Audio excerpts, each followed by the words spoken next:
Vâng, xin chào tất cả các đồng nghiệp. Tiếp theo chương trình, chúng ta chuyển sang phiên thứ hai trong buổi chiều hôm nay. Chúng tôi xin trân trọng giới thiệu báo cáo viên thứ nhất, Dr. Anne-Elodie Bellaiche từ Bệnh viện Necker của Paris, với bài báo cáo có nhan đề là Nhau cài răng lược, phổ hình ảnh siêu âm và cộng hưởng từ.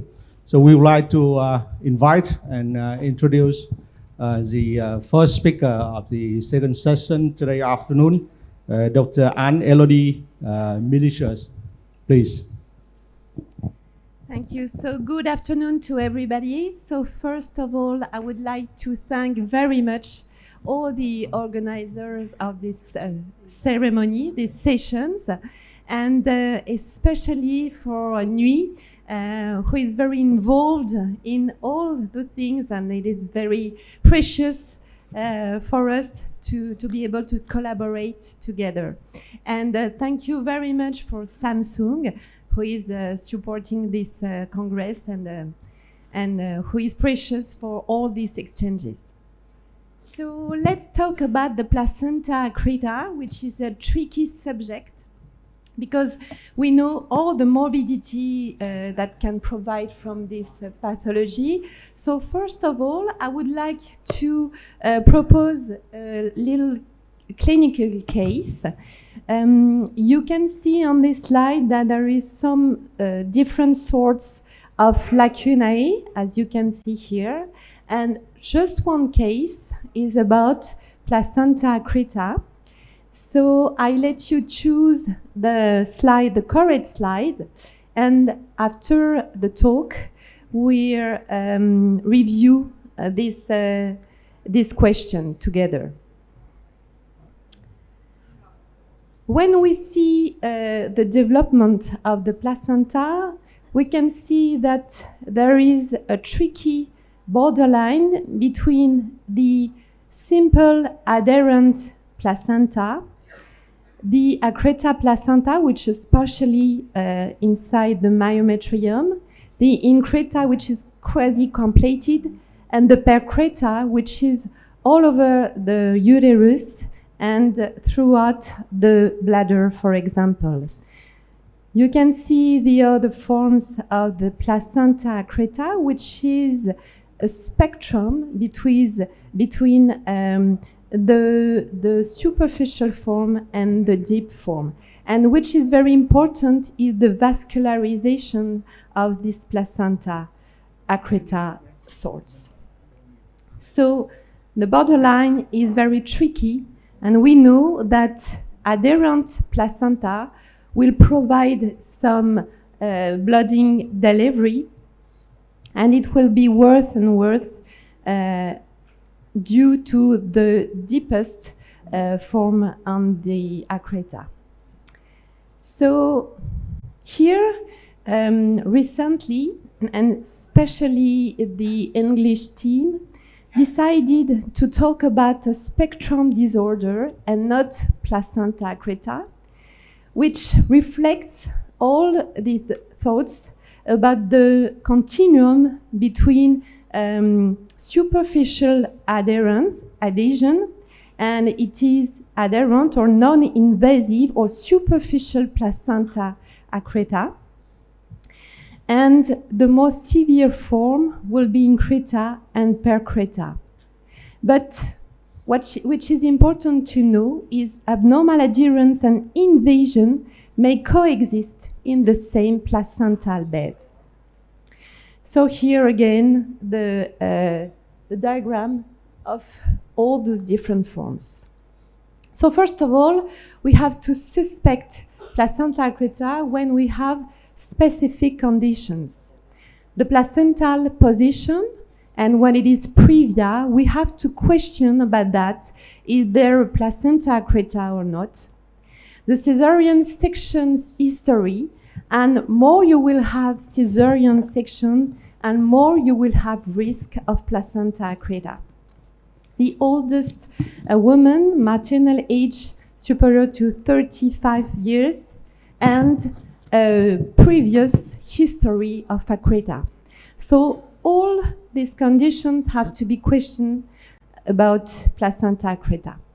And you can see on this diagram that there is a parallels between the number of cesarean sections and the occurrence of placenta creta. First point is that we have to suspect, and we can suspect abnormal insertions since the first trimester, and specifically when the invasion of the placenta is near to the cervix and near to the previous caesarean scar. More recently, FIGO consensus decided about to emphasize main points will be considered into the diagnosis of placenta creta. And for the diagnosis, we have two main imaging. We have the ultrasound, first of all. It is to pick up the placenta, and in second line will be MRI to confirm or to try to precise the depth of the placenta invasion. In ultrasound, there are four main signs concerning the diagnosis of placenta creta. And the first of all, and which is the most important, is the lacunae. When you have this specific lacunae, which are called bizarre, and the bizarre is due to the irregular edges, no hyperechoic halo, you have a border here, but no hyperechoic border. They are located to the basal plate, and they are numerous and close together with a specific vascularization. And we'll see that it is typical of swirling flow. So it is this aspect of lacunae, which are very numerous and close to each to one. And when you put Doppler, you have this swirling particular flow. And when we rebuild the images, you can have this cartography, this map of important vessels. When we perform histology, the particularity of placenta creta is that you have invasion of fetal vessels into the myometrium. And into the myometrium, you have specific arteries with low resistance, which is quite different than the main vascularization of the mother. So here are the specific items to say and to confirm the placenta creta in histology. So when you put the Doppler, look at all those numerous vessels very close to the interface between the myometrium and the placenta, and which could be very interesting is to measure the velocity into the venous lakes here. And you can see that the velocity are very high, around 100 centimeters per. So bear in mind that we have this hypervelocity inside those lacunae. Here you have the difference of a normal vascularization, and here the important velocity.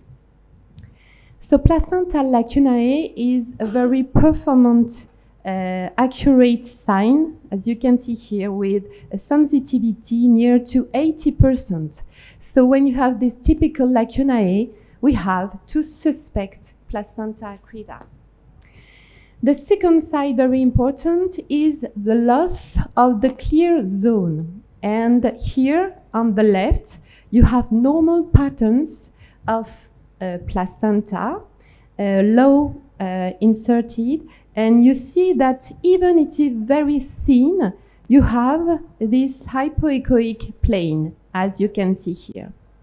When you lose this clear zone, and you have the example on the right, here, it means that probably you have an abnormal invasion. And when you put Doppler, you have this specific vascularization here. So the loss of the clear zone is very important to pick up, and you can see that they develop in front the lacunae, as you can see here. And the FIGO consensus emphasized a very important sensitivity, around 70%. So these two first signs are very important.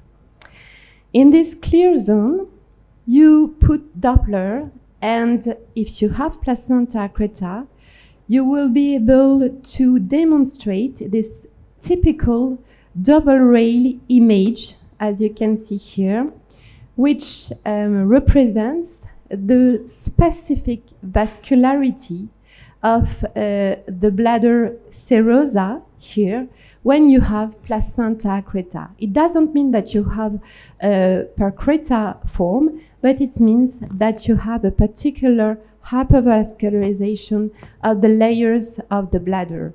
So here again, we have to bear in mind this typical pattern of vascularization in this loss of clear zone.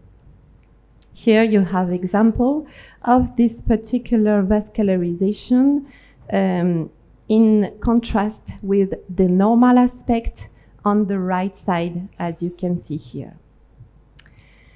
The fourth sign in ultrasound is the placental bulging. It means that the placenta stayed low inserted and did not develop with harmony during the gestation. So you have an aspect of a mass in this placenta, and the borders are bulging, as you can see here.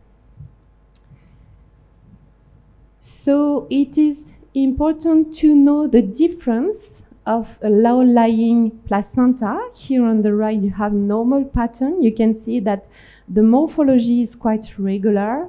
You have here echogenicity harmonious here, and here you have this bulging aspect with all those lacunae. So the fourth signs, and specifically when they are combined together, as very accurate to suspect the placenta. And this model will be studied and emphasized recently.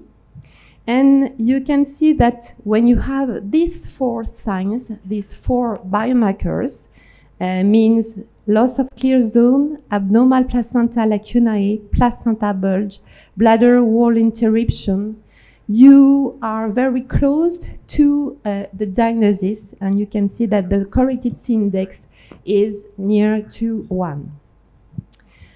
So these four biomarkers are probably the most important signs that we have to keep in mind. And the second imaging, and we'll perform it in the second slide. And I know that it's not so easy to have access to MRI, but when it is possible, it could be very useful. First of this argument is due to the very good contrast between the placenta here and the myometrium. And you know that we have ultra-fast sequences now, which are very easy to perform, and we don't have the burden of movements of the fetus. So we have a very accurate images, as you can see here. So we can follow the border between the placenta and the myometrium, and the signs and the semiology of MRI are this one. We have 5 main signs that we have to look for to do diagnosis of placenta accreta. First is the interruption of the placenta. And you can see here that when you follow the line between the myometrium and the placenta, there is an interruption here with the exophytic placenta through the myometrium, which means that it's probably a placenta accreta. But you have to compare this image with two other plants, the sagittal one and the coronal one, to be sure that it's not a partial volume. So you have to see all the examination. When you have focal interruption of the retroplacental border, you have sometimes just a thinning of the layer of the myometrium, as you can see here, and sometimes it is very difficult to see the interruption. But what we have to know is when you have this very thin myometrium, it's probably something that will argue the fact that there will be blooding delivery. The other aspect is the bulging aspect of the uterus, as we talked about previously with ultrasound. And when you have this aspect of mass, of important mass with irregular border, you have to suspect placenta accreta. And you can see that the uterine bulging is very accurate, near 80% in the diagnosis. The placental tissue heterogeneity, which reflects the lacunae in ultrasound, is a good thing to talk about placenta accreta. Here on the left, you are low-lying placenta, and you can see that the signal is quite homogeneous, and the morphology is quite similar into the different parts of the placenta. When you have an invasive placenta, you can see that the tissue is very heterogeneous in T2, you can see here, with a lot of lacunae and dark bands, as you can see here. It's another important thing to say to pick up placenta accreta. The dark bands, here you have examples. Hyposignal T2, which are dark, like you can see here, probably reflect the fibrosis into the placenta. And when you have these dark bands, you quite be sure that it is probably a placenta accreta. A recent study talked about the thinning of the myometrium and talk about the number of dark bands. And more you will have a thin myometrium in front of the placenta and more you will have dark bands, it will be more risky and more correlated to the risk of hemorrhagic delivery. As you can see on these curves, when you have numerous dark bands and when you have a very thin myometrium, the blood loss will be superior to 2 liters. So it is some reliable signs concerning the morbidity during the delivery. And the last sign will be this particular aspect of the bladder, which will be triangular like this, with a 10 at the percreta sign, because all the placenta invade the myometrium and go through the serosa of the bladder, as you can see here with this mass invading the serosa and all the layer of the bladder, as you can see here. So it is important to keep full bladder when you perform ultrasound or MRI, because you will have a more important contrast between the placenta tissue and the bladder. Here you have this typical aspect of tenting of the bladder, as you can see here. So just remind this, and you can do it with the ultrasound. And which is very helpful in ultrasound is that we have the Doppler. So you can have this particular aspect of the bladder, and just in front, this very important vascularization inside all the placenta bed. The question is probably, is it useful or not to use contrast during MRI? And we know that it's not so safe to do MRI with contrast in pregnant women. But when the benefit is superior to the risk, we can question about that. And we did the comparison between the placenta with gadolinium, with injection, and we tried to compare the accuracy of both imaging. And you can see on this diagram that it's more helpful for non-experienced operators. I mean that for junior radiologists, it's probably useful due the good contrast and the better contrast between the placenta and the myometrium with injection of gadolinium. Another question that we try to study in Necker was if there was a specific vascularization in the accreta area compared to the other parts of the placenta. So we tried to compare the enhancement curves with injection of gadolinium. And you can see here in non-placenta accreta, but previa, low-lying placenta, that the vascularization is quite similar inside all the different areas into this placenta.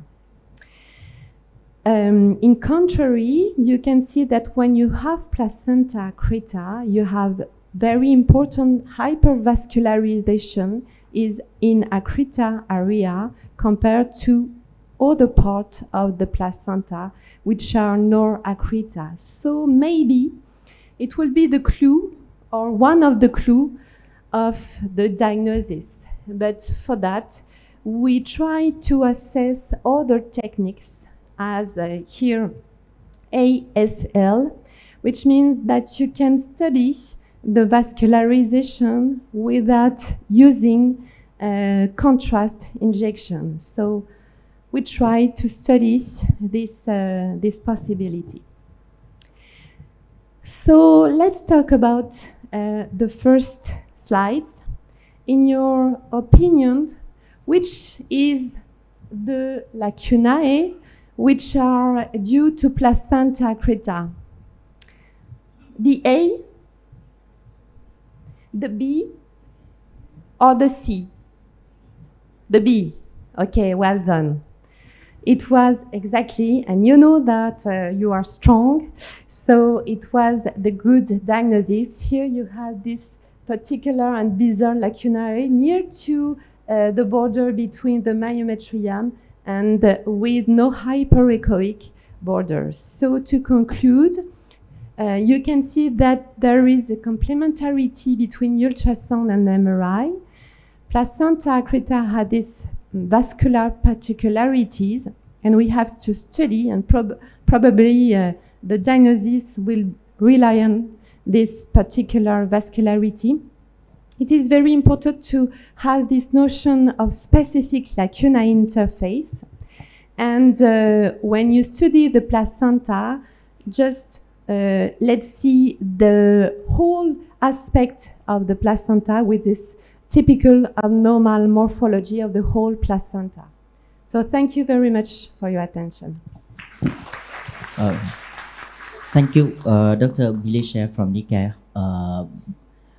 for her very interesting talk and full of impressive images on sonography and MRI imaging.